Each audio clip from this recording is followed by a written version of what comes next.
10 বছরের দীর্ঘ অপেক্ষার অবসান ঘটিয়ে অবশেষে মুক্তির পথে বাহুবলী দ্য এপিক সিনেমাটি।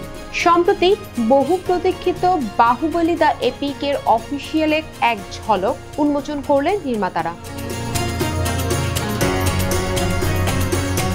প্রকাশিত ফুটেজে চোখে পড়েছে সেই মহান মহিষ্মতি রাজ্যের অভিজাত্য আর বাহুবলী 1 এবং বাহুবলী 2 এর স্মৃতি জাগানো কিছু দৃশ্য।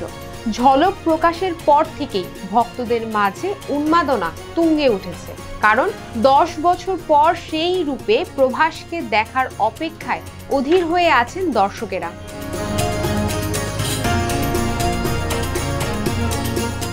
দু 2015 সালে মুক্তি পেয়েছিল বাহুবলী দ্য বিগিনিং, আর 2017 সালে এসেছিল দ্বিতীয় অধ্যায় বাহুবলী দ্য কনক্লুশন।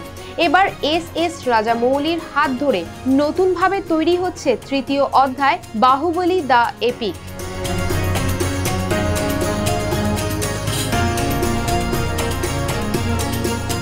সম্পূর্ণ নতুনভাবে তৈরি হলেও আগের দুই ছবির সঙ্গে রয়েছে গল্পের সরাসরি যোগসূত্র।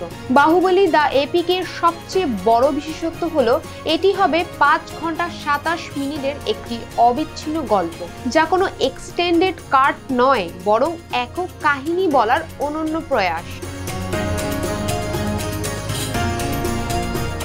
উল্লেখ্য, বাহুবলীর প্রথম অংশ বিশ্বজুড়ে আয় করেছিল 650 কোটি টাকা, আর দ্বিতীয় অংশ ইতিহাস গড়েছিল 1788 কোটির ব্যবসা করে। ফলে তৃতীয় পর্ব নিয়ে দর্শকদের প্রত্যাশা আকাশ ছোঁয়া। সবকিছু ঠিক থাকলে আগামী 2025 সালের 31শে অক্টোবর বড় পর্দায় মুক্তি পাবে বাহুবলী দ্য এপিক।